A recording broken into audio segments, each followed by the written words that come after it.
Do you want to have beautiful trees around your property? Then you need to watch this video. The best time for planting trees is fall, which is right now.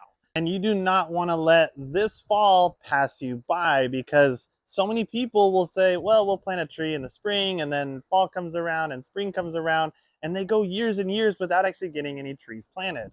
I see beautiful houses all the time in neighborhoods that have been around for 10, 20 years and there's no trees growing around them. If these people had just put in trees and maintained them 10 years ago, they would already have nice large trees that would be getting established throughout the neighborhood.